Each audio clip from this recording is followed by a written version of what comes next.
Okay, this is Lee Foster. I'm the Sheriff of Newberry County, and we're going to be addressing officer safety issues with the South Carolina Office of Rural Health. I want to address first what you should do if a patient would come in holding a weapon, and what you should do if you cannot get to the phone or are prevented from getting to a phone to call 911.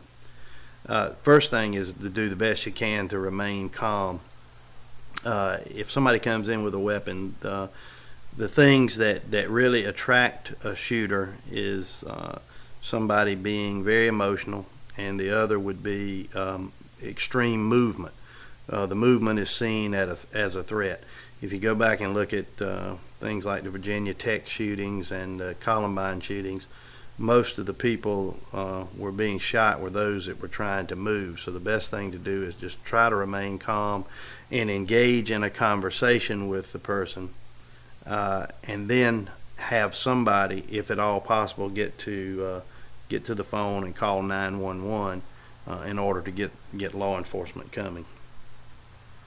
If you can get as many people out of the office as you can using a quick, safe access point, all employees should be talked to about secondary points of egress versus what they normally use. They may have to use another exit. They may have to go out of a window, but remain calm and avoid any kind of abrupt movements.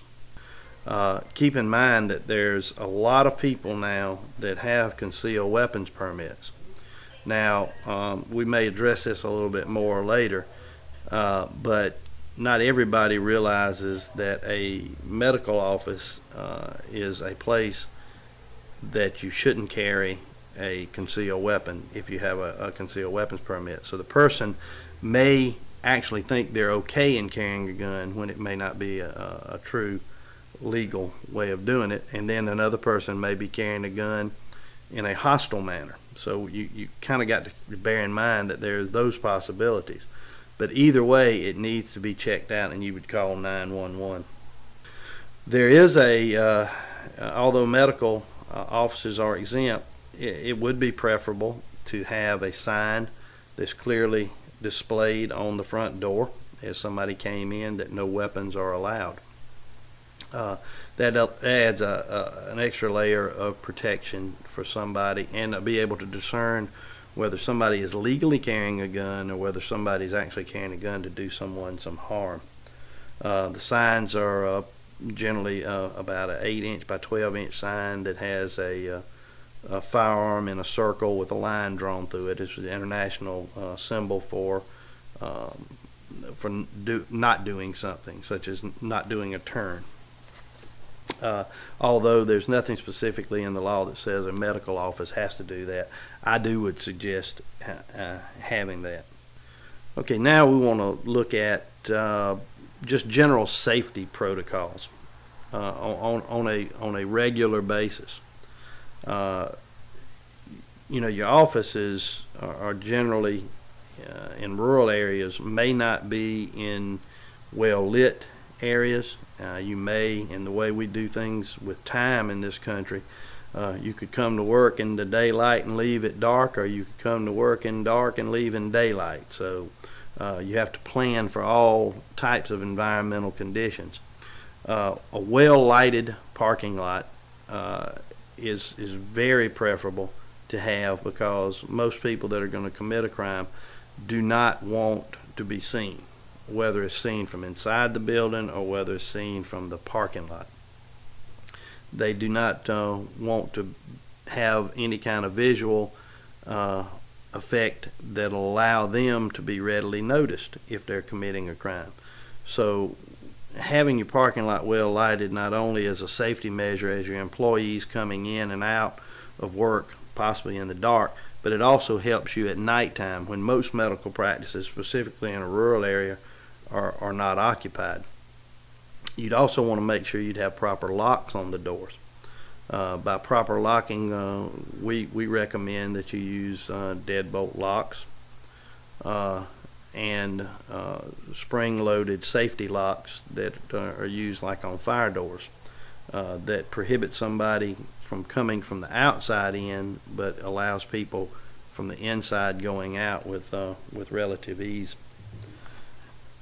Solid doors are always preferable, but if you have a solid door up without glass in it, it would be nice to have a peephole, so that prior to the employees leaving out of work, that they can look out and see if anybody may be hiding or around the door. Landscaping is always an issue.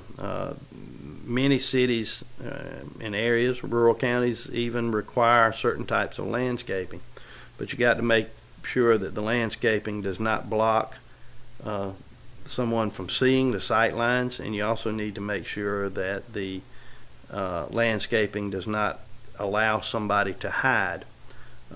Bushes up against a building are lovely, but if they're not well trimmed, it also allows somebody to hide in the bushes, so that people coming out of your building could be attacked.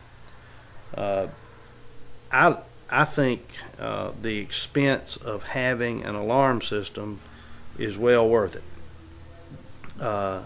Many alarm systems today are relatively inexpensive.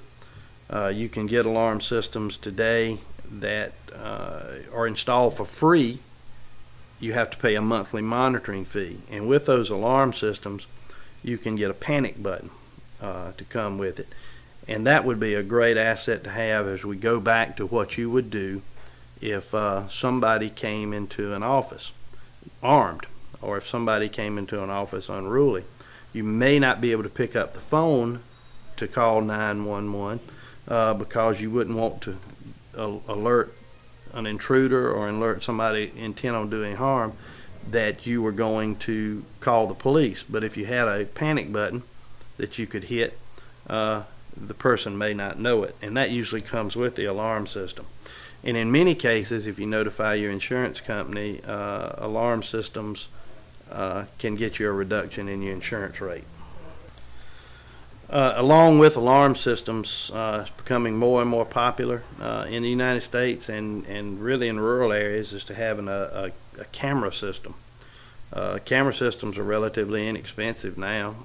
Everything's a cost, and you have to worry about that, especially in a small practice or in a rural area. But a camera system not only can help you identify somebody that's trying to do some harm to your practice or your employees, but it also can cut down on internal theft. That's something that you always have to worry about is employee theft. So camera systems are a very effective way, and it's a very effective crime prevention tool. And in many cases, if a criminal would come there and see a camera system, they would avoid that place and go to another.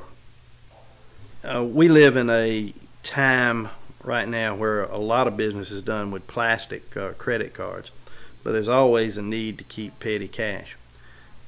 You need to keep the bare minimum cash that you have, because cash attracts people.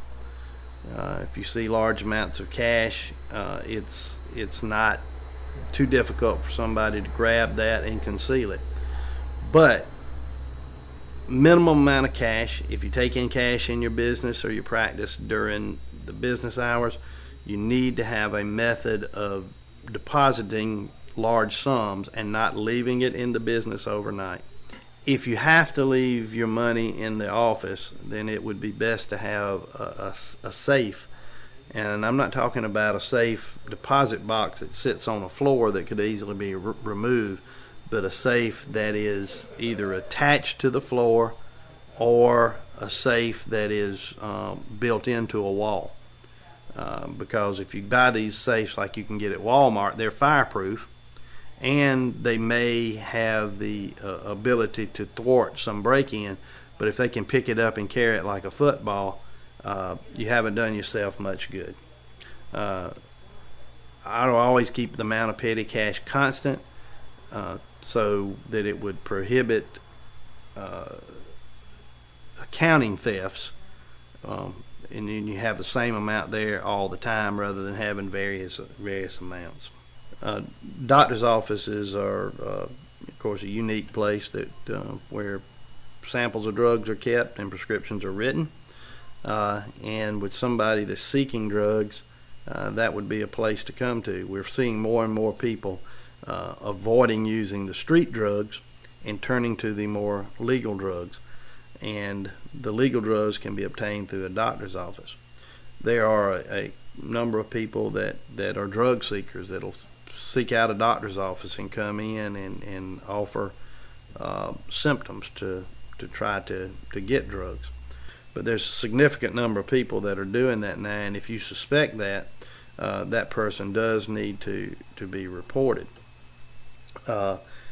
Some signs of people that become drug seekers are repeatedly coming into the office, repeatedly having excuses as to why their prescription has run out in a period of time prior to the number that's on the prescription, coming in and offering varying symptoms that change from time to time.